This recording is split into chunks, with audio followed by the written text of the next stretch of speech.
हम हिंदू राष्ट्र बनाएंगे, हम भारत भव्य बनाएंगे, इंदु सर से मानसर तक भारत बृहद बनाएंगे। स्वस्तिक चिह्नित सूर्य अंकित केसरिया ध्वज लहराएंगे, हम हिंदू राष्ट्र बनाएंगे, हम भारत भव्य बनाएंगे, हम भारत बृहद बनाएंगे। वंदे मातरम, वंदे मातरम, वंदे मातरम।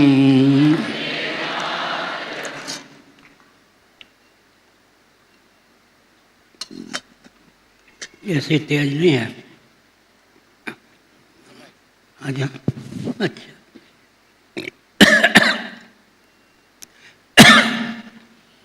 समुपस्थित समादरणीय संत वृंद, विद्वद वृंद, भक्त वृंद एवं भक्तिमती मातृशक्ति, आपके अपनत्व की सराहना, आपकी सहभागिता की सराहना। सज्जनों, यह भारत विश्व का हृदय है। भगवान सच्चिदानंद स्वरूप सर्वेश्वर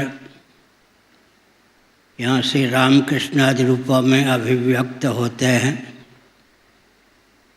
जगत जननी भगवती यहाँ सीता, रुक्मिणी, राधा आदि रूपों में अभिव्यक्त होती हैं।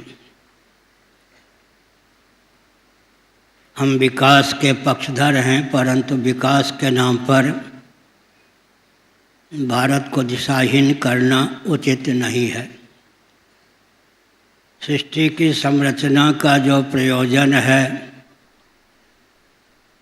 मानव जीवन की सार्थकता जिसमें सन्निहित है, उसे समझकर ही विकास को परिभाषित और क्रियान्वित करने की आवश्यकता है। सुसंस्कृत, सुशिक्षित, सुरक्षित, संपन्न, सेवापरायण, स्वस्थ, सर्वहितप्रद व्यक्ति और समाज की संरचना वेदादि शास्त्र सम्मत राजनीति की परिभाषा सिद्ध है। राजनीति को राजधर्म कहते हैं, क्षात्र धर्म कहते हैं, दंड नीति कहते हैं, अर्थनीति कहते हैं। राजनीति, राजधर्म, दंड नीति, अर्थनीति, क्षात्र धर्म, ये पांचों पर्यायवाचक एकार्थक हैं।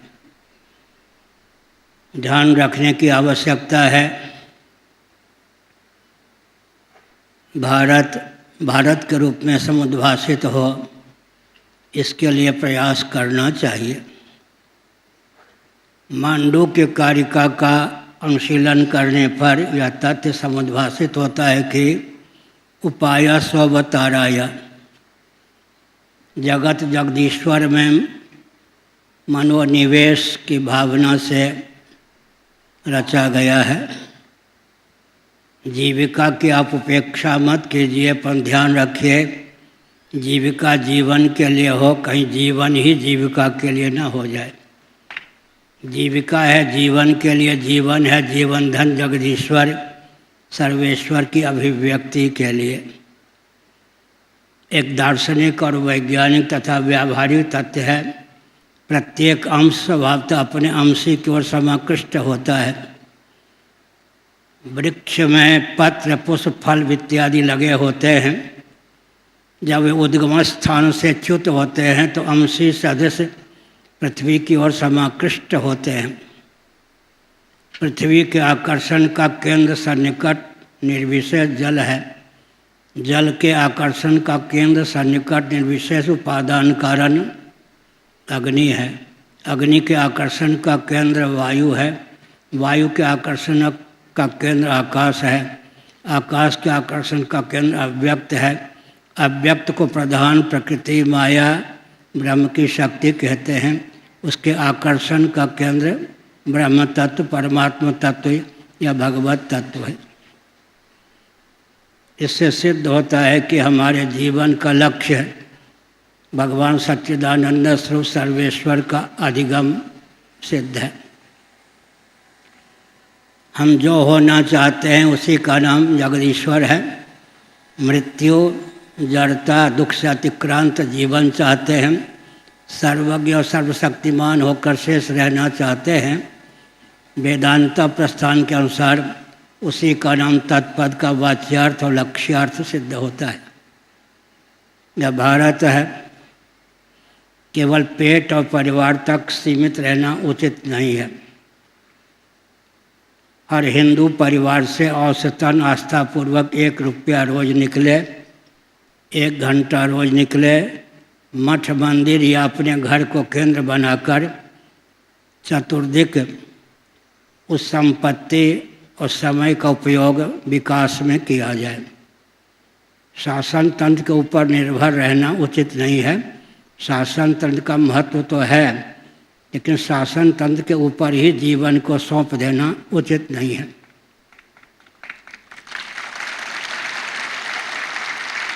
अधिकांश जो राजनेता होते हैं वे शब्दभेदी वर्ण का उपयोग करते हैं। फूट डालकर राज्य करने की कूटनीति में वो माहिर होते हैं। उनके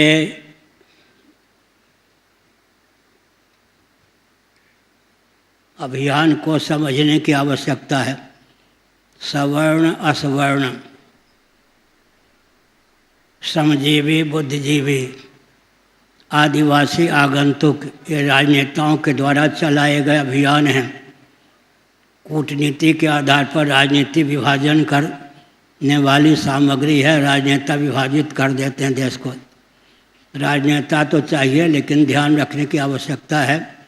हमारे अस्तित्व आदर्श पर प्रहार करना राजनीति या राजनेता का दायित्व नहीं है। इस तथ्य को हृदयंगम करने की आवश्यकता है। मानव जीवन की सार्थकता को देखते हुए यह समझना आवश्यक है कि यत् करोसि यदश्नासि यत् जुहोसि ददासि यत् तपस्यसि कौन्तेय तत्कुरुषु मदर्पणम्। यहाँ स्वतंत्र कोई चेष्टा नहीं है, भगवदर्थ ही सारी चेष्टा है। यह सनातन धर्म की विशेषता है। हम स्नान करते हैं तो देवी देवता को स्नान कराने की पात्रता समर्जित करने की भावना से। हमारे यहाँ भोजन बनता है तो देवी देवता को भोग लगाने की भावना से। हम भोजन करते हैं तो देवी देवता को भोग लगा करके। हम शयन करते हैं तो देवी देवता को योग निद्रा लाभ कराकर। हम जगते हैं तो देवी देवता को योग निद्रा से उठाने की भावना से। कोई पृथक चेष्टा नहीं है। मैं एक संकेत करता हूँ, नीति प्रीति स्वार्थ और परमार्थ चारों में सामंजस्य साधने की विधा भगवान राम से सीखनी चाहिए। हमारा जीवन मंगलमय, अपने लिए सबके लिए हितप्रद तभी सिद्ध हो सकता है जब हम नीति प्रीति स्वार्थ और परमार्थ चारों में सामंजस्य साधना सीखें। नीति के पक्षधर प्राय कर्कश हो जाते हैं, प्रीति का निर्वाह नहीं कर पाते। प्रीति के पक्षधर दीवाने हो जाते हैं, नीति का निर्वाह नहीं करते। स्वार्थ के वशीभूत व्यक्ति परमार्थ की उपेक्षा कर देते हैं। बहुत से व्यक्ति परमार्थ के नाम पर स्वार्थ की उपेक्षा कर देते हैं। पर भगवान राम की नीति है, हम नीति प्रीति स्वार्थ और परमार्थ चारों में सामंजस्य साध कर व्यवहार करें। हमारा जीवन अपने लिए और सबके लिए हितप्रद होगा। 4 सकार का ध्यान रखें। सच्चिदानंद स्वरूप सर्वेश्वर के स्मरण का बल हो। सद्भाव पूर्वक संवाद का बल हो, सेवा का प्रकल्प हो, संघ बल हो, चारों सकारों से मंडित हमारा जीवन अपने हित में, सबके हित में प्रयुक्त और विनियुक्त हो सकता है, या ध्यान रखने की आवश्यकता है। जितने भौतिकवादी हैं इनकी बहुत दयनीय स्थिति होती है। ये पंचभूतों को तो जानते नहीं, भूतों का ही ज्ञान नहीं है तो भौतिकवादी इनको कैसे कहेंगे। दूसरी बात है, इंद्रिय तादात्म्यपन्न भौतिकवादी होते हैं, चेतना विशिष्ट शरीर को आत्मा मानते हैं, परंतु हमारा सिद्धांत है देह के नाश से जीवात्मा का नाश नहीं होता, देह के भेद से जीवात्मा में भेद की प्राप्ति नहीं होती। गीता में स्वचक्षु, दिव्य चक्षु, ज्ञान चक्षु का वर्णन है। जब हम किसी व्यक्ति को पिता समझते हैं तो ज्ञान चक्षु सन्निहित दिव्य चक्षु भावित स्वचक्षु का उपयोग होता है। जब हम किसी स्त्री को माता समझते हैं, ज्ञान चक्षु सन्निहित दिव्य चक्षु भावित स्वचक्षु का उपयोग होता है। गीता में तीनों चक्षु का वर्णन किया गया है। न तुमाम शक्य से द्रष्टु मने नैव स्वचक्षुषा दिव्यम ददामि ते चक्षु पश्चिमे योगमैश्वरम। स्वप्नावस्था में भगवत कृपा से हमको दिव्य चक्षु सुलभ होता है। कर्मेंद्रियाँ सो जाती हैं, ज्ञानेंद्रियाँ सो जाती हैं, अंतःकरण अर्धनिद्रित हो जाता है, वासना की प्रगल्भता और निद्रा दोष के वशीभूत होकर स्वप्न होता है। स्थूल शरीर और स्थूल प्रपंच का आभानात्मक वियोग रूप त्याग के बल पर स्वप्नावस्था में हमको आपको अद्भुत क्षमता सुलभ होती है। ऐसे तिरछे अर्धनिद्रित मनोयोग से हम पृथ्वी, पानी, प्रकाश, पवन, आकाश की रचना कर लेते हैं, स्वयं को स्थावर जंगम प्राणियों के रूप में समुद्भाषित करते हैं। जो व्यक्ति स्वप्नावस्था की सिद्धि का रहस्य समझकर जागृत में उसे उतारने में समर्थ होता है, वह सिद्धों का सिद्ध, पीरों का पीर, मस्तों का मस्त, औलियाओं का औलिया, अवधूतों का अवधूत हो जाता है। लेकिन एक विचित्र बात है, कहावत है मियाँ की दौर मस्जिद तक, द्वंद्व और दुख के दौर अहमिति तक है। गाढ़ी नींद में अहम सो जाता है। अहमिति च प्रसुप्ते श्रीमद्भागवत एकादश स्कंध है। अहम के सो जाने पर, अज्ञान भावापन्न हो जाने पर, बीजावस्थापन्न हो जाने पर किसी द्वंद्व और दुख की प्राप्ति और व्याप्ति हमको आपको नहीं होती। सुषुप्ति की सिद्धि को जो व्यक्ति अपने जीवन में व्यवहार में उतार लेता है, वो भी सिद्धों का सिद्ध, मस्तों का मस्त, औलियाओं का औलिया, फकीरों का फकीर, अवधूतों का अवधूत हो जाता है। द्वंद्व और दुख की गति अहमिति तक है। अहम के सो जाने पर न द्वंद्व की प्राप्ति होती है न दुख की प्राप्ति होती है। इस प्रकार का जीवन आदर्श माना गया है। एक विचित्र बात है, सुषुप्ति समाधि का विकल्प है। निर्विकल्प समाधि लगाने की क्षमता जिनमें नहीं है, कदाचित उनको सुषुप्ति प्राप्त न हो तो विक्षिप्त हो जाए। भगवान ने हमको आपको पागल होने से बचाने की भावना से करुणा करके गाढ़ी नींद प्रदान की है।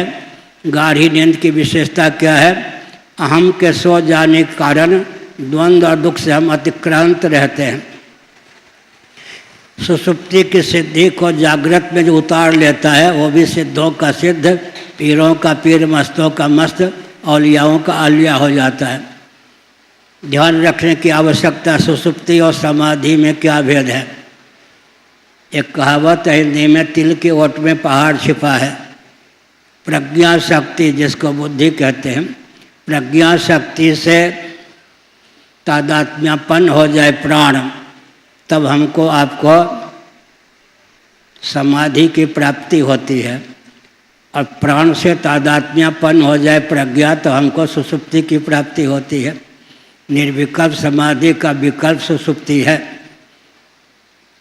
सन 1972 में जब मैं वृंदावन में रहता था, संन्यास तो 72 में हुआ है, ज्योतिर्मठ के मान्य शंकराचार्य श्री कृष्ण बोधाश्रम जी महाभाग एक दिन के लिए उरियाबाजी के आश्रम में पधारे।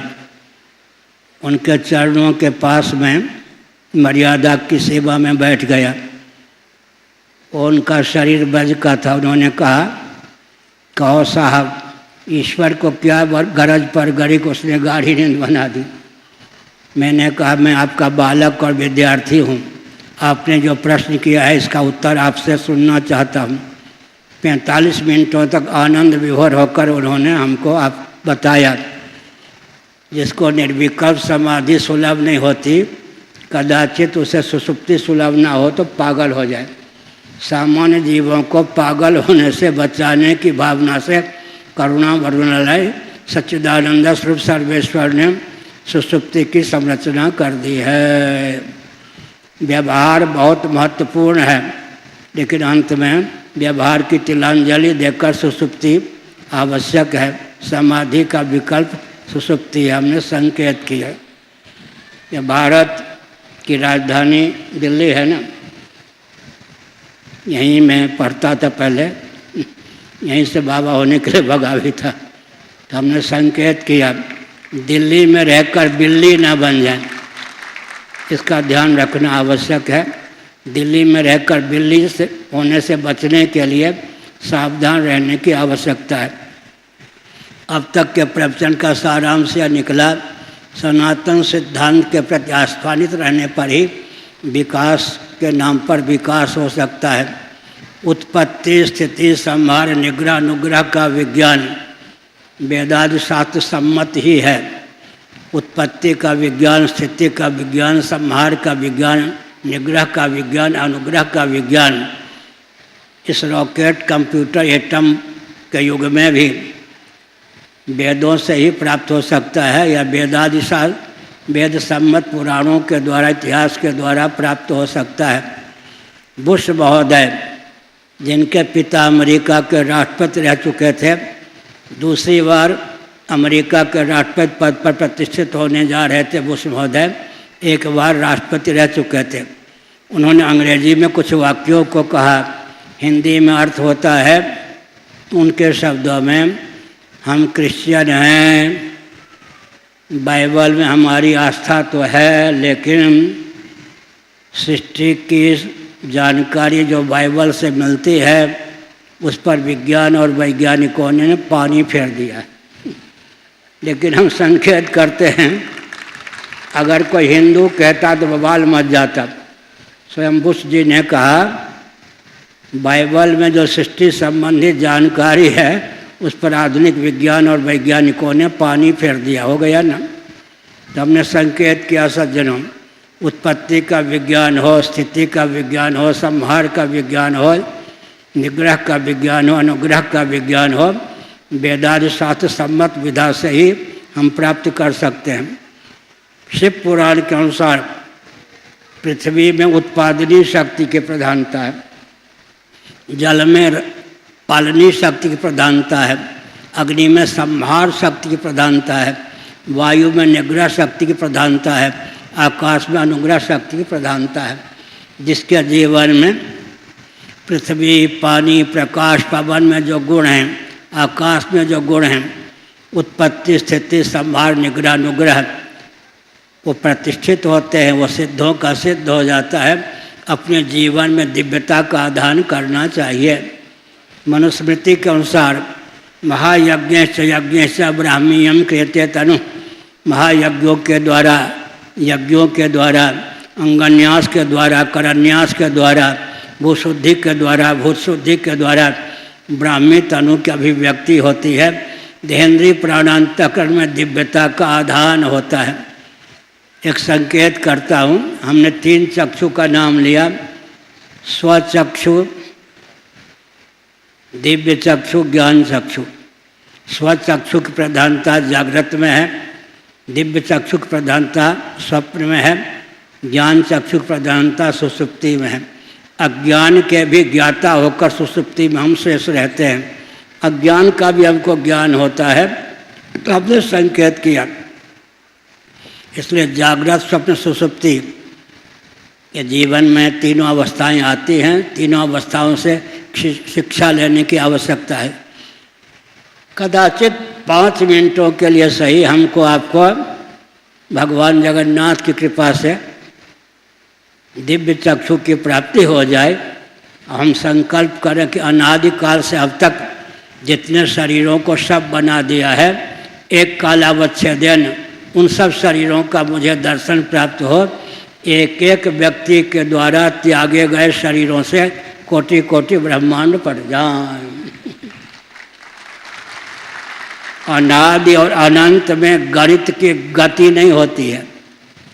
अनादि और अनंत में गणित की गति नहीं होती है। ईश्वर के कार्यालय में भी लेखा जोखा नहीं है। एक एक बंदे ने, जीव ने अनादिकाल से अब तक कितने शरीरों को सब बना दिया है। अब तक जितने शरीरों को सब बना दिया है, उन शरीरों की अपेक्षा एक अधिक यह शरीर है या नहीं, वर्तमान शरीर है या नहीं।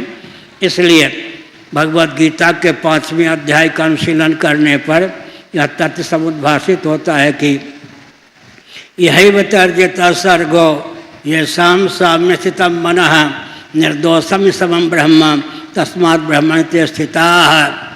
उन्होंने जीवन काल में ही पुनर्भव पर विजयश्री प्राप्ति कर ली, जिनका मन सकल सदोष विषम अनात्म प्रपंच से उपरत होकर आत्मस्वरूप में सन्निहित हो गया। प्रामाणिक रीति से विचार करने पर जगत सदोष और विषम है। वैज्ञानिक भी इस तथ्य को स्वीकार करते हैं, जगत सदोष और विषम है, निर्दोष असम तो केवल परमात्मा ही है। इसलिए उपाय स्ववताराय उन्होंने जीवन काल में ही पुनर्भव पर विजयश्री प्राप्त कर ली, जिनका मन सकल सदोष और विषम अनात्म प्रपंच से उपरत होकर निर्दोष असम परमात्मा में सन्निहित हो गया। धीरे धीरे मन को परमात्मा में सन्निहित करने का विचार करना चाहिए। चित्तम चेदित जानेया तकार रहितम यदा तकारो विषयाध्यास जपा रागो यथा मणव। भगवत पाद शिवावतार शंकराचार्य महाभाग जो कि ईस्वी सन से 507 वर्ष पूर्व अवतीर्ण हुए, उनका यह वचन है। चौकार चित्त तो संयुक्त चित्त, चित्त से तकार को कर्षित कर लेंगे, चित्त 4 खाने चित्त होकर चित्त ज्ञान स्वरूप होकर ही शेष रहेगा। इसलिए योग वासिष्ठ के अनुसार, त्रिपुरा रहस्य के अनुसार, अन्नपूर्णोपनिषद के अनुसार, बराहोपनिषद के अनुसार, मुक्तिकोपनिषद के अनुसार विचार करें तो तकार विषयाध्यास है। मननी शक्ति से युक्त आत्मा का नाम ही मन हो जाता है, मननी शक्ति रहित मन का नाम ही आत्मा हो जाता है। हमने संकेत किया मन को आत्मा स्वरूप में प्रतिष्ठित करने की स्वस्थ विधा है। मननी शक्ति से युक्त आत्मा का नाम मन है, मननी शक्ति विहीन मन का नाम आत्मा है। तो संकायत किया सज्जनों, जब हम गाढ़ी नींद में होते हैं तब सृष्टि का स्वरूप क्या होता है। इसलिए जागृत स्वप्न सुषुप्ति 3 अवस्थाओं में सृष्टि की स्थिति को देख करके अपने जीवन को महत्वपूर्ण बनाने का प्रयास करना चाहिए। स्वप्नावस्था की सिद्धि को जागृत में उतारने का प्रयास करना चाहिए। स्थूल शरीर स्थूल प्रपंच का भावनात्मक वियोग हो जाता है। हम इनको भुला कर कुछ देर बैठें तो हमारे जीवन में ऐसी दिव्यता प्राप्त होगी। कैसी दिव्यता प्राप्त होगी? स्वप्नावस्था में जैसे मनोयोग से, अर्धनिद्रित मन के योग से हम पृथ्वी, पानी, प्रकाश, पवन, आकाश, स्थावर जंगम प्राणियों की रचना कर लेते हैं, वैसे ही जागृत में भी कर सकेंगे। सिद्धि का अर्थ क्या होता है? सिद्धि के 2 भेद होते हैं, ध्यानपूर्वक आप सुन रहे हैं। साध्य की सिद्धि और स्वतः सिद्ध की सिद्धि। सिद्धि के 2 भेद होते हैं। साध्य की सिद्धि अंतःकरण की शुद्धि साध्य की सिद्धि है।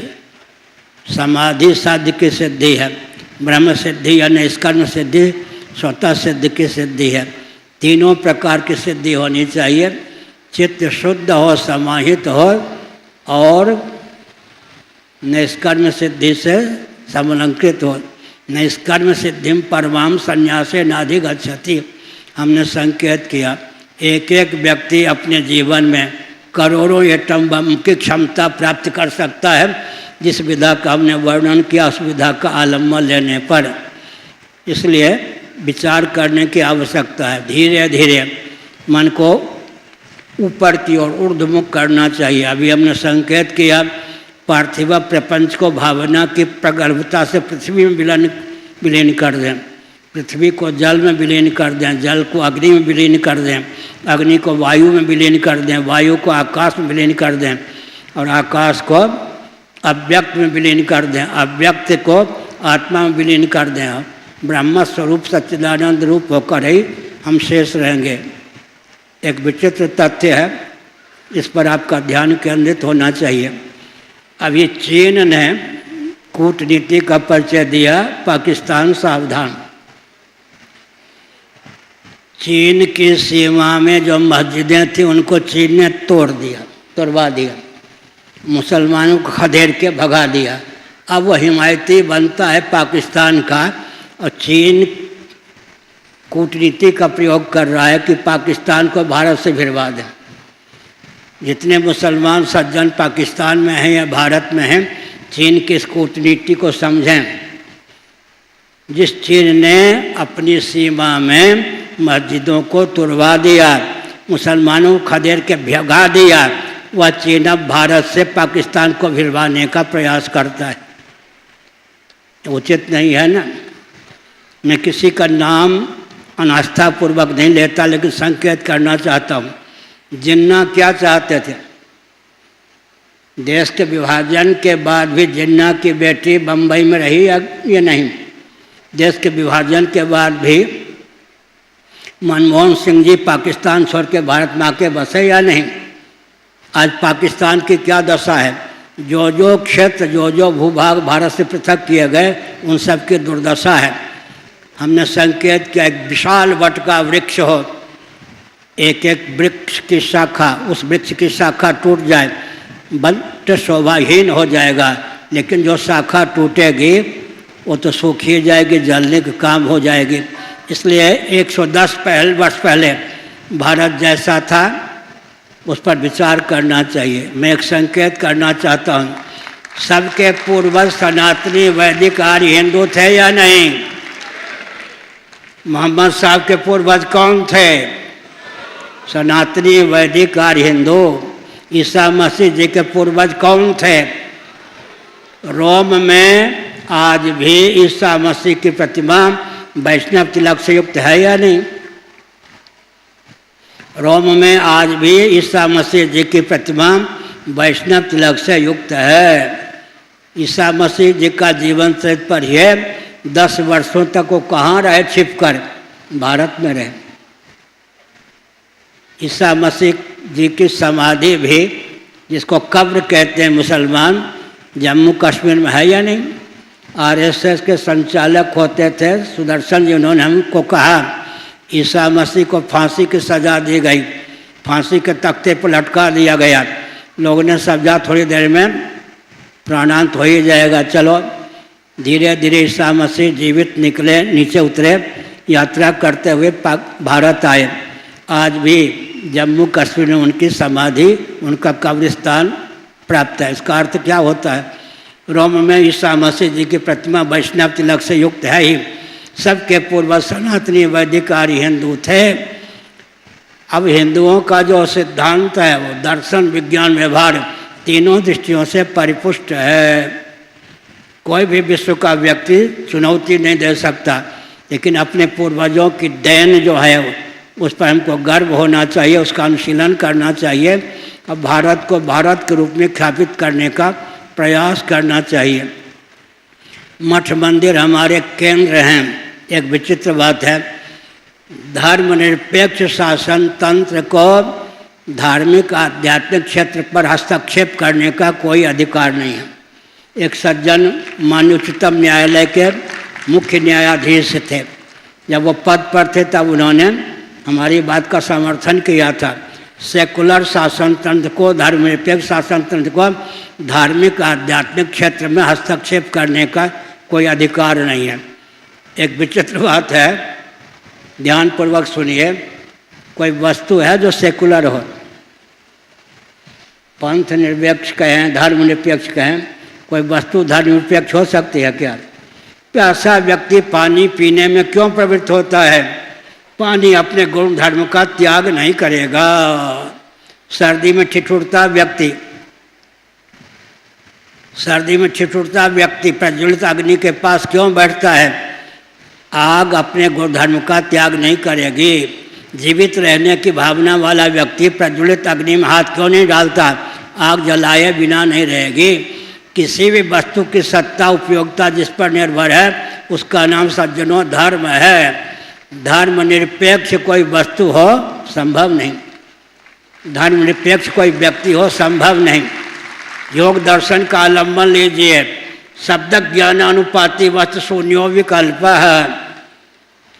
बंध्या पुत्र कोई व्यक्ति विशेष नहीं होता, केवल शब्द मात्र है। शस्त्र सिंह खरगोश के सिंह नहीं होते, केवल शब्द है।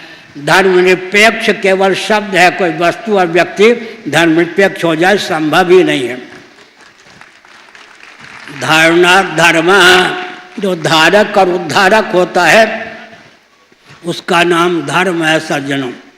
अभी हमने बताया कि धर्म के दो भेद हैं, एक सिद्ध कोटि का धर्म, एक साध्य कोटि का धर्म। दोनों की उपयोगिता है। पृथ्वी के कार्य वृक्षादि को धारण करने वाली पृथ्वी का नाम धर्म है। पृथ्वी को धारण करने वाला जल का नाम धर्म है। जल का उपादान कारण अग्नि का नाम धर्म है। अग्नि का उदय निलय विलय स्थान वायु का नाम धर्म है। वायु का उदय निलय विलय स्थान अव्यक्त का नाम धर्म है। अव्यक्त का उदय निलय विलय स्थान आत्मा का नाम धर्म है। कठोपनिषद और बौद्धागम में आत्मा का नाम धर्म है। सिद्ध कोटि के धर्म का हमने वर्णन किया। कहीं कहीं आकाश के ऊपर अहम तत्व और महत्त्व का वर्णन भी हमको प्राप्त होता है। महाभूतान्यहंकारो बुद्धिरव्यक्तमेव च, गीता के 13वें अध्याय में अष्टधा प्रकृति का वर्णन है। बीच के दो तत्वों को भी हम ले लेते हैं। आकाश से ऊपर अहम तत्व से ऊपर महत्त्व। लेकिन गणित की दृष्टि से हम विचार करें तो गणित की दृष्टि से विचार करें और कृषि की दृष्टि से विचार करें, दो प्रकार की प्रक्रिया होती है, एक गणित की प्रक्रिया, एक कृषि की प्रक्रिया। गणित की दृष्टि से विचार करें तो 0 1 2 3 4 5 अवरोह क्रम। आरोह क्रम से विचार करें 5 4 3 2 1 0। 5 गुणों से संपन्न पृथ्वी है, 4 गुणों से संपन्न जल है, 3 गुणों से संपन्न अग्नि है, 2 गुणों से संपन्न वायु है, 1 गुण से संपन्न आकाश है और निर्गुण आत्म तत्व है। और कृषि विज्ञान की दृष्टि से बीजावस्थापन्न कौन है? अव्यक्त है। तो 6 तत्व हो गए या 7? एक प्रकार से 6 नहीं तो 7 तत्व। पृथ्वी जल तेज वायु आकाश, उसके बाद अहम तत्व महत्त्व अव्यक्त को ले लेंगे तो 8 तत्व हो जाते हैं। नहीं तो पृथ्वी जल तेज वायु आकाश अव्यक्त को लेंगे, आत्मा को ले लेंगे तो 7 तत्व हो जाते हैं। अब ये आकाश के ऊपर अहम तत्व महत्त्व को मानने की क्या आवश्यकता है, इस पर थोड़ा विचार करें। अव्यक्त को मानने की क्या आवश्यकता है? तैत्तिरीय उपनिषद के अनुसार तस्माद् वै तस्माद् आत्मना आकाशा संबोधः। आकाश आत्मा का परमात्मा का कार्य है। लेकिन हम विचार कहते हैं आकाश का गुण शब्द होता है। शब्द के 4 भेद होते हैं, वैखरी वाक, मध्यमा वाक, पश्यंती वाक, परावाक। तुलसीदास जी महाभाग का वचन है, नाम लेत भव सिंधु सुखाही। ध्यानपूर्वक आप सुन ही रहे हैं। वैखरी वाक, अको विसर्जनीय नाम कंठ, हृदय और नाभि को मिला लें तो 10 संस्थानों के द्वारा शब्द का उच्चारण होता है, वैखरी वाक है। मनोनिष्ठ वाक का नाम मध्यमा वाक है और अव्यक्तनिष्ठ वाक का नाम पश्यंती वाक है। आत्मनिष्ठ वाक का नाम परावाक है। वैखरी वाक से भगवान नाम लेंगे अर्थानुसंधान पूर्वक, भव सिंधु में था पाने की योग्यता आ जाएगी। मध्यमा वाक्य से लेंगे अर्थानुसंधान पूर्वक भगवान का नाम, भव सिंधु के पार जाने की योग्यता आ जाएगी। भव सागर से पार जो पावर। पश्यंती वाक्य से अगर भगवान नाम लेंगे अर्थानुसंधान पूर्वक, भव सिंधु सूख जाएगा। परा वाक्य से नाम लेंगे तो भव सिंधु आनंद सिंधु के रूप में सब उल्लासित हो जाएगा। यह अब थोड़ा विचार कीजिए। एक मनोरम तथ्य, जगत जगदीश्वर के अंदर है या बाहर? भगवान के अंदर जगत है, विश्व है या बाहर? अगर बाहर है तो भगवान व्यापक सिद्ध नहीं होंगे, अंदर है तो भगवान ठोस नहीं सिद्ध होंगे। इसलिए जगत न तो जगदीश्वर के बाहर है न अंदर, जगदीश्वर ही जगदाकार परिलक्षित हो रहे हैं। जैसे स्टील ही दंडाकार परिलक्षित हो रहा है, वैसे ही जगदीश्वर ही जगदाकार परिलक्षित हो रहे हैं। यह जगत जगदीश्वर के अंदर भी नहीं है, बाहर भी नहीं है। भगवान ही जगदीश्वर ही जगदाकार परिलक्षित हो रहे हैं। विश्वम दर्पण दृश्यमान नगरे तुल्यम निजांतर्गतम, भगवान शंकराचार्य महाभाग, जिनका प्रादुर्भाव ईस्वी सन से 507 वर्ष पूर्व हुआ, उनका वचन है। अब एक संकेत करता हूँ। बिंब मुख हुआ, दर्शक दृष्टा हो गया, दर्पण शीशा होता है। बिंब अलग दर्शन अलग, दर्पण अलग, फिर भी प्रतिबिंब की स्वतंत्र सत्ता नहीं होती। कहीं दर्शक बिंब दर्पण तीनों एक हो जाएं तो प्रतिबिंब की स्वतंत्र सत्ता कैसे होगी? एकांत में विचार करने की जरूरत है। मुखचंद्र हो गया बिंब, दर्शक हो गया दृष्टा, और दर्पण में मुखचंद्र अभिव्यक्त होता है, प्रतिफलित होता है। यहाँ दर्शक पृथक, बिंब पृथक, दर्पण पृथक, फिर भी प्रतिबिंब स्वतंत्र सत्य नहीं होता। अगर कहीं दृष्टा माने दर्शक, बिंब, दर्पण तीनों को एक हो जाएं, प्रतिबिंब स्वतंत्र सत्य कैसे होगा? इसलिए जहाँ जाए वहीं दृष्टि भगवद आकार के हो, भगवद आकार वृत्ति। दृष्टि को सूक्ष्म करने की आवश्यकता है। नाम रूप को कार्य के अस्तिभात प्रिय का दर्शन जो व्यक्ति करने में समर्थ है, उसकी दृष्टि से भगवान का भी ओझल नहीं होते। एक में संकेत करता हूँ, यो माम पश्यति सर्वत्र सर्वं च मयि पश्यति तस्य हम न प्रणश्यामि स्वच मैं न प्रणश्यति। जो माम पश्यति सर्वत्र, जो मुझे सर्वत्र देखता है, सर्वम च मयि पश्यति, मुझ परमात्मा में सबको देखता है। तस्य हम न प्रणश्यामि सच में न प्रणश्यति, वह मेरी दृष्टि से ओझल नहीं होता, उसकी दृष्टि से मैं ओझल नहीं होता। एक दूसरे को एक दूसरे का आदर्शन रहित दर्शन सिद्ध होता है। तो हमने संकेत किया ये सब जो दार्शनिक तत्व हैं, इनको जीवन में धीरे धीरे उतारने का प्रयास करना चाहिए। उससे जीवन में दिव्यता का आधान होता है। एटम बम को भी मौत करने की क्षमता अध्यात्म विज्ञान से संपन्न व्यक्ति के जीवन में होती है।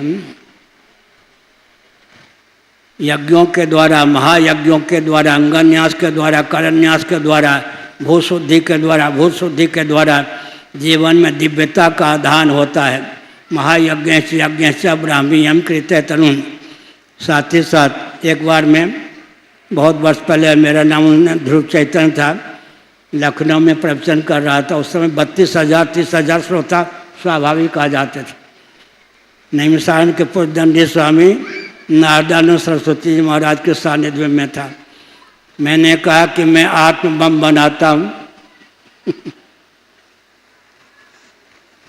श्रोताओं ने कभी सुना नहीं था कि आत्म बम भी होता है।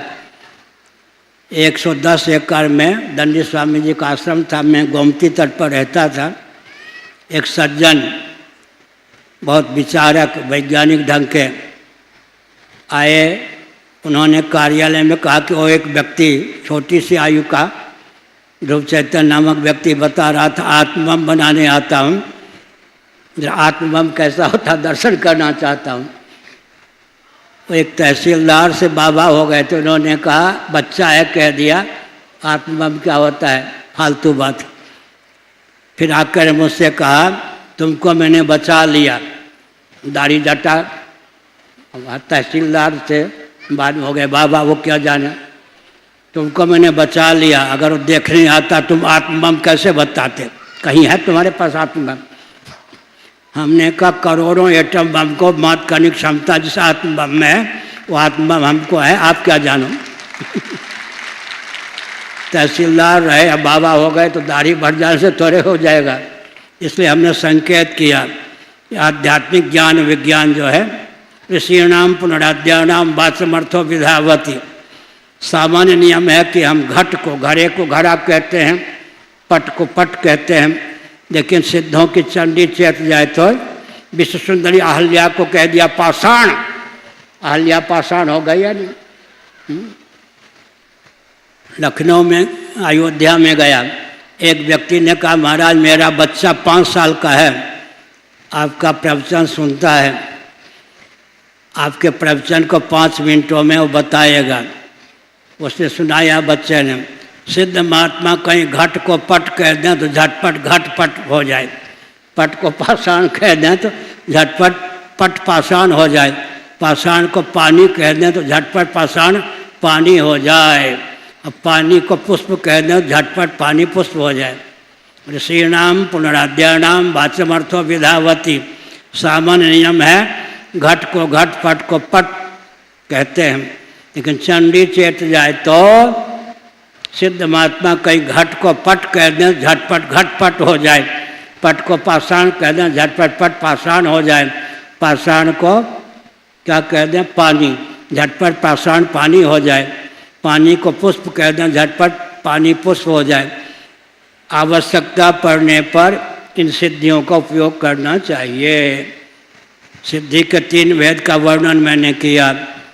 चित्त की शुद्धि एक सिद्धि है, चित्त की समाधि दूसरी सिद्धि है, निष्कर्म सिद्धि या ब्रह्म सिद्धि तीसरी सिद्धि है।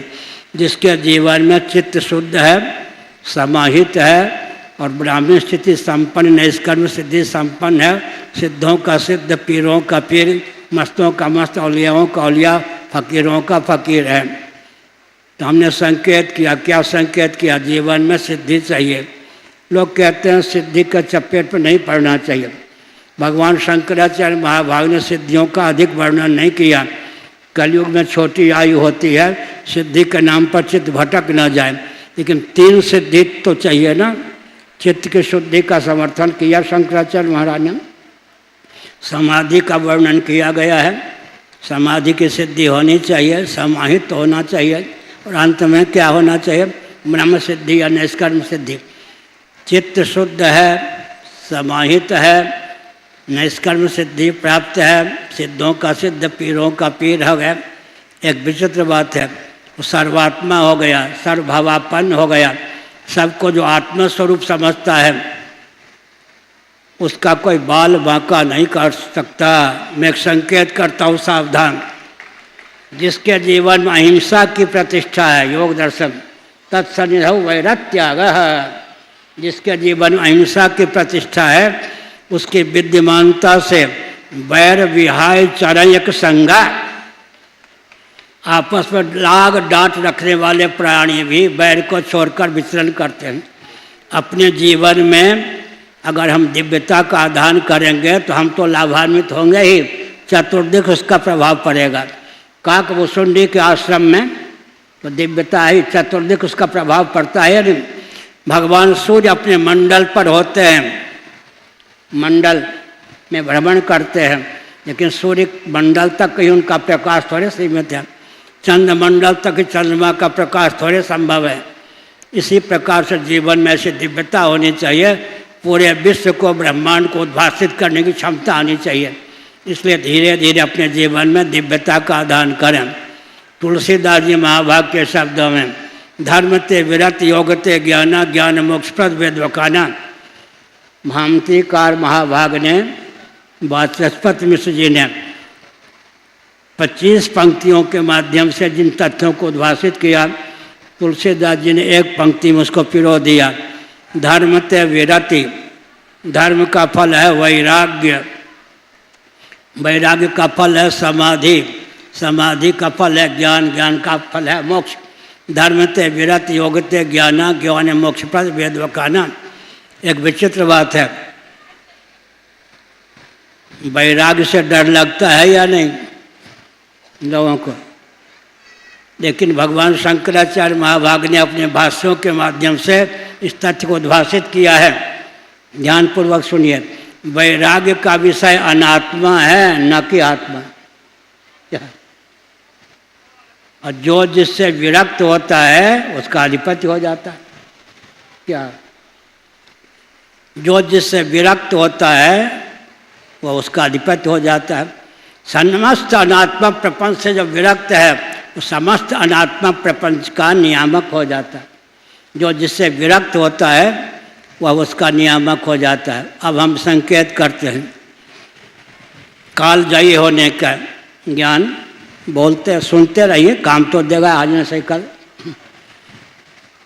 काल क्या है? पृथ्वी जल तेज वायु के परमाणु को जितने क्षण में सूर्य की रश्मियाँ घेर लेती हैं, श्रीमद् भागवत के अनुसार उसका नाम परमाणु काल है। लेकिन मूल काल का वर्णन सूत संहिता में किया गया है। कालो मायात्म संबंध, वचन है कालो मायात्म संबंधात। पंचमी को प्रथम विभक्ति में परिणत कर लें, कालो मायात्म संबंध। परमात्मा और उनकी शक्ति माया का संबंध ही काल है।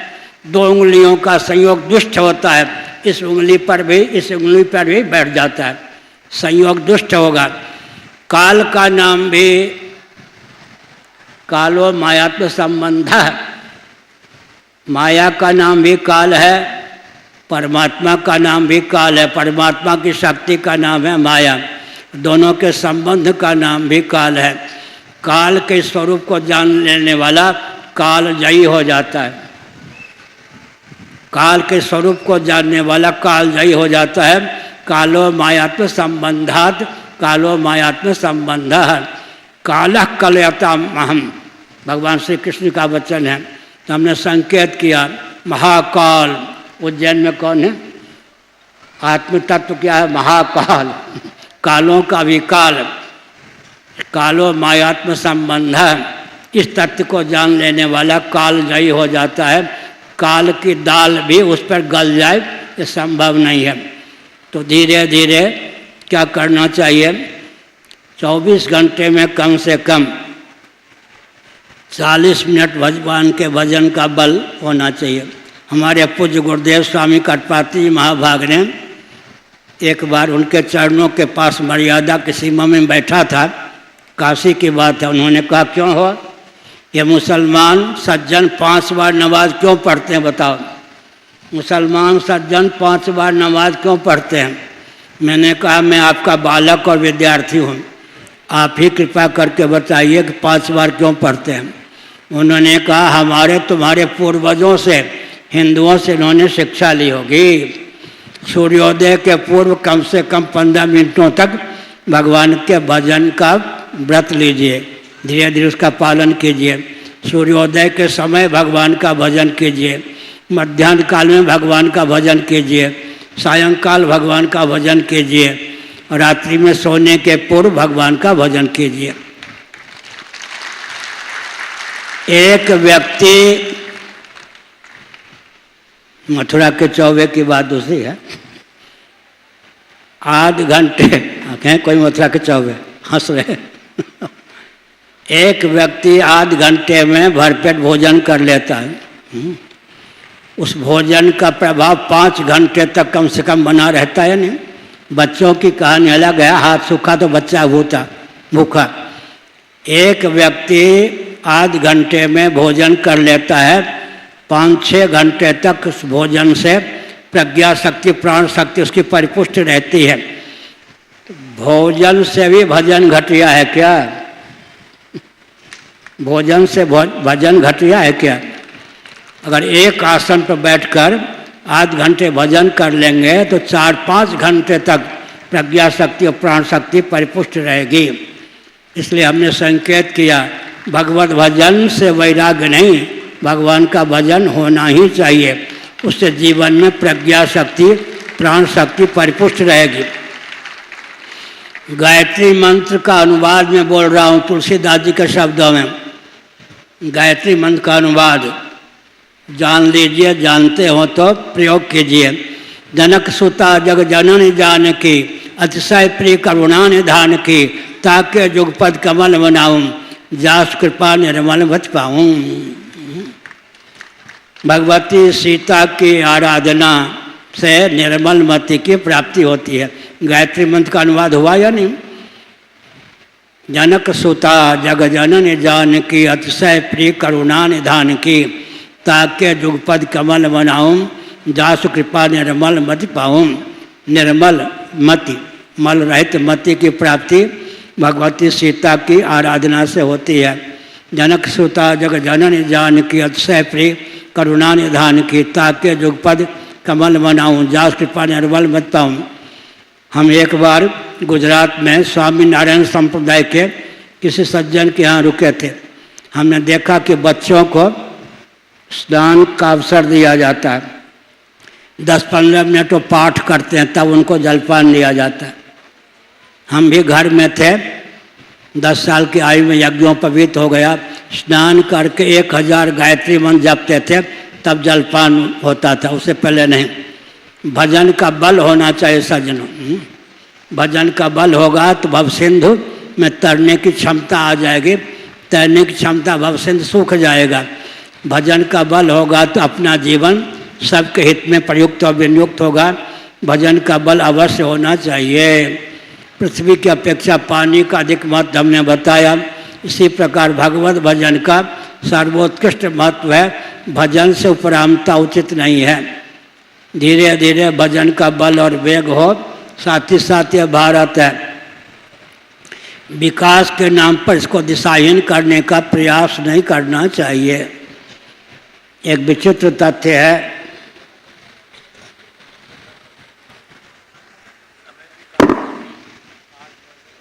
समय हो गया तो क्या करूं, छोड़ दूं?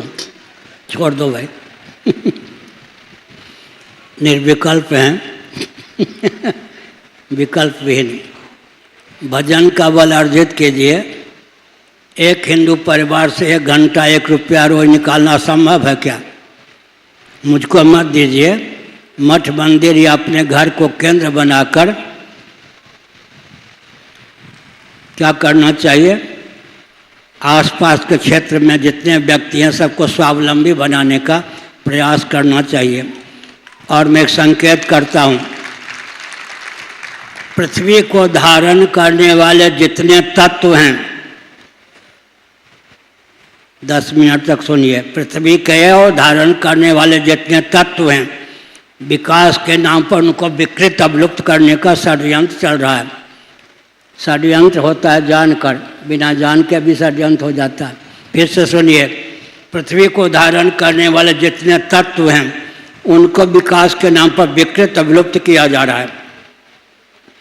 गोभिर विप्रश्च वेदैश्च सत्यवी सत्यवादी भी अलुब्धैर दानशीलैश्च सप्तभिर धार्यते मयि। स्कंद पुराण माहेश्वर कुमारिका खंड अध्याय 2, काशी खंड अध्याय 2। स्कंद पुराण में यह श्लोक 2 बार आया है। गोभी, गोवंश के द्वारा पृथ्वी का धारण होता है। पृथ्वी पर विपत्ति आती है तो पृथ्वी गाय का रूप धारण करके ब्रह्मा जी के पास कष्ट निवेदन करने जाती है। विप्रैश्च सदाचार संयम संपन्न वेदज्ञ ब्राह्मण पृथ्वी के धारक हैं। वेदैश्च ऋक् यजु सामथर वेद पृथ्वी के धारक हैं। सती साध्वी देवियाँ पृथ्वी को धारण करती हैं। सत्यवादी निर्लोभ दानशील पृथ्वी को धारण करते हैं। पृथ्वी को धारण करने वाले जो 7 तत्व हैं, विकास के नाम पर उनको विकृत और विलुप्त करने का षड्यंत्र चल रहा है। उसे सावधान रहने की आवश्यकता है।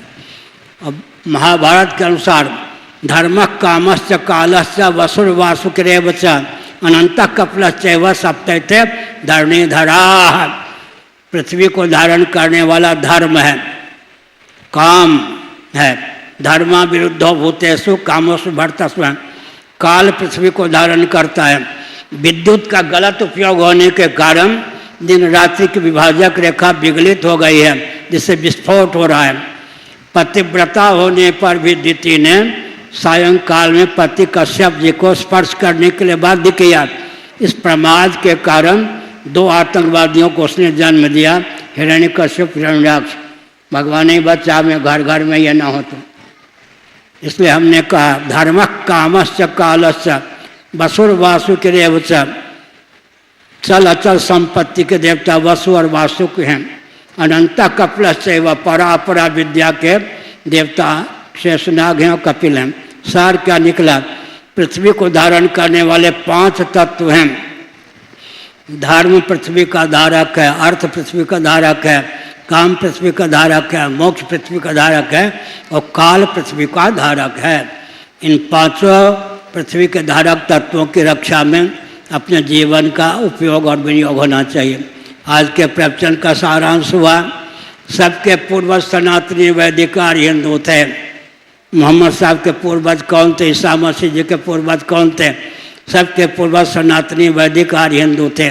एक संकेत करता हूँ, स्थावर प्राणी जो तरलता गुल्म इत्यादि हैं, श्रीमद् भागवत आदि पुराणों का अध्ययन कीजिए। कश्यप ऋषि, कश्यप इत्यादि महर्षियों की धर्मपत्नियों के गर्भ से देवता धनुज आदि नहीं, तरलता गुल्म स्थावर प्राणी भी उत्पन्न हुए। हमारे आपके जीवन में भी स्वप्नावस्था में अर्धनिद्रित मनोयोग से पृथ्वी, पानी, प्रकाश, आकाश, पवन, स्थावर जंगम प्राणियों की उत्पत्ति हो जाती है। हमारा जीवन सबके हित में उपयुक्त और प्रयुक्त हो, यह आवश्यक है। हमारा जीवन वसुधैव कुटुंबकम की व्याख्या है। उदार चरिता नाम तो वसुधैव कुटुंबकम, महोपनिषद के 6ठे अध्याय का यह वचन है। उदार चरिता नाम तो वसुधैव कुटुंबकम, सर्वेषां मंगलम भूयात्, सर्वे भवन्तु सुखिनः, सर्वे सन्तु निरामयाः, सर्वे भद्राणि पश्यन्तु माँ कश्चित् दुख भाग भवेत्। गरुड़ पुराण के अंतिम अध्याय का अंतिम श्लोक है। तो हमने संकेत किया सज्जनों, क्या संकेत किया? सबके हित में अपने जीवन का उपयोग और विनियोग करना चाहिए। हम सबके हित ऐसे हों, सबके हितज्ञ हों, सबके हित करने में तत्पर हों और सबके हित करने के सामर्थ्य से संपन्न हों। हमारा भला होगा, पूरे विश्व का भला होगा। श्री राम जय राम, जय जय राम। एक और बात, महायंत्रों के द्वारा गोवंश इत्यादि का नाश हो रहा है। अब बैलगाड़ी का युग चला गया। महायंत्रों के द्वारा जिस प्राणी की उपयोगिता का फरण कर लिया जाता है, वो उस प्राणी की प्रजाति विकृत हो जाती है, विनष्ट हो जाती है। हल में भी बैलों का उपयोग नहीं है, इसलिए गोवंश की हत्या बढ़ ही रही है। तो जितने पृथ्वी के धारक तत्व हैं, सब विकृत और विलुप्त किए जा रहे हैं। इसलिए विकास के नाम पर विनाश का मार्ग प्रशस्त न हो, इधर शासन तंत्र का ध्यान केंद्रित होना आवश्यक है। अगर शासन तंत्र ध्यान केंद्रित नहीं करता है, तो हम आचार्यों का दायित्व है और हमारे जीवन व बल और वेग ईश्वर प्रदत्त है कि शासन पलट करके जैसा शासन भारत को चाहिए वैसा शासन देने में समर्थ है। 2 का तालमेल, एक भृगु जी थे ब्राह्मण, एक पृथु जी, दोनों में सैद्धांतिक सामंजस्य था। धर्मराज की प्रतिष्ठा हुई या नहीं? एक और वशिष्ठ जी और राम जी, दोनों में सैद्धांतिक सामंजस्य था। धर्मराज की प्रतिष्ठा हुई या नहीं? एक और धौम जी या वेदव्यास जी और युधिष्ठिर जी, दोनों में सैद्धांतिक सामंजस्य था। धर्मराज की प्रतिष्ठा हुई या नहीं? एक और नवरत्न जी और दूसरी और विक्रमादित्य जी, दोनों में क्या था? सैद्धांतिक सामंजस्य था। और एक और समर्थ रामदास जी, दूसरी ओर शिवाजी, दोनों होना चाहिए। व्यासपीठ की उपयोगिता नहीं है, ये उचित नहीं है। और अंत में सज्जनों, अगर मैं किसी को प्रधानमंत्री बना के घुमाना प्रारंभ करूं, विक्षिप्त या अराजक बना जाऊंगा ही नहीं। जो प्रधानमंत्री हैं वही प्रधानमंत्री हैं। लेकिन अभी राजनेता शंकराचार्य जगत गुरु बना के घुमाए जा रहे हैं, ये विक्षिप्त या आतंकवादी सिद्ध हुए या नहीं? इनको किसने अधिकार दिया शंकराचार्य बना घुमाने का? ये राजनेता शंकराचार्य बना के घुमा रहे हैं, जगत गुरु जी बना के घुमा रहे हैं। देश का विनाश होगा या नहीं? अंग्रेजों ने शासन किया, मुसलमानों ने शासन किया, किसी आतंकवादी अराजक तो शंकराचार्य बनाया क्या? एक प्रधानमंत्री थे भारत में, संभवतः नरसिंह राव नाम था, परोक्ष प्रिय। मेरे विरोध में उन्होंने एक आतंकवादी को शंकराचार्य बना घुमाने प्रारंभ किया। उसके बाद एक वाजपेयी नामक व्यक्ति आए, उस व्यक्ति को विदेश में ले जाकर कहा कि पुरी के शंकराचार्य हैं, अब जो प्रधानमंत्री हैं मेरे लाडले प्यारे हैं, मिल चुके हैं, उन्होंने कहा कम से कम भूल कर सकूं, अधिक से भूल ये है कि आतंकवादी को शंकराचार्य बना के देश विदेश में घुमा रहे हैं। देश का क्या होगा? यह विचार करने की आवश्यकता है। भारत की राजधानी दिल्ली है, मैं यहीं विद्यार्थी था, यहीं से भगा बाबा होने के लिए। जिस देश में आतंकवादी को शंकराचार्य बना घुमाया जा रहा है, जिस देश के नेता सोचते हैं कि शंकराचार्य हमारा अनुगामी बनकर है, संभव नहीं है। इसलिए भविष्य में जो विप्लव होने वाला है उसको बचाने का प्रधानमंत्री प्रयास करके अपने आप को सुरक्षित रखें, देश की सुरक्षा का ध्यान रखें। हर हर महादेव।